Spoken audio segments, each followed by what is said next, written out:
Bonjour à tous. Nous terminons aujourd'hui notre courte série de 3 émissions sur le prophète Élie et la manière dont Dieu l'a préservé de la famine en l'envoyant tout d'abord dans le torrent, près du torrent de Kérit, et le nourrir grâce à l'intervention miraculeuse de corbeaux, matin et soir, avec du pain et de la viande.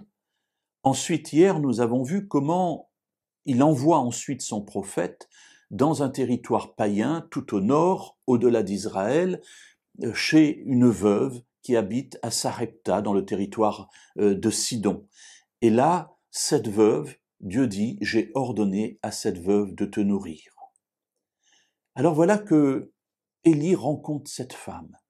Cette femme est là en train de préparer, elle veut préparer un petit gâteau avec le peu de farine qui lui reste et ensuite s'asseoir avec son fils et mourir parce qu'elle n'a plus de quoi manger. Chez eux aussi, il y a la famine.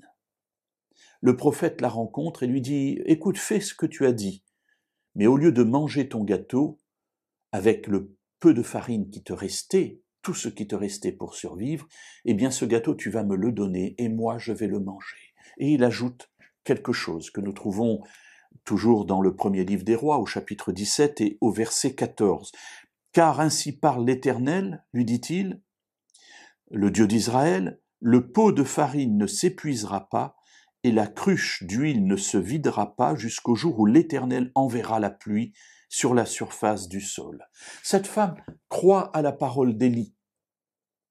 Elle prépare le gâteau, elle lui donne, il le mange, et à partir de ce moment-là, Élie va vivre chez elle, et jamais plus elle ne manquera ni de farine, ni d'huile, et elle pourra ainsi survivre dans cette période de famine. Alors, le résultat de cette rencontre bien improbable entre un prophète d'Israël, un homme extrêmement grand, extrêmement spirituel, et puis cette femme païenne, a priori, incroyante, a priori, en tout cas dans le vrai Dieu, eh bien, nous est rapporté au verset 24. La femme dit à Élie, « Maintenant je reconnais que tu es un homme de Dieu et que la parole de l'Éternel dans ta bouche est vérité. » Effectivement, à la suite d'un épisode malheureux, cet enfant, l'enfant de cette femme meurt et Élie ressuscite cet enfant.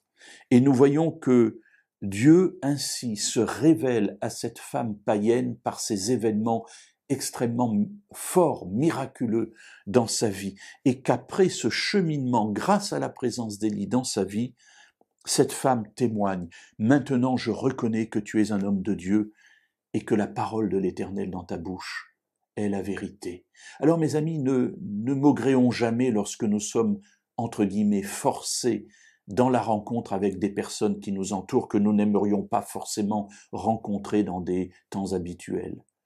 Derrière ces rencontres improbables, il y a souvent une tentation de Dieu de toucher le cœur de ceux à qui nous nous adressons.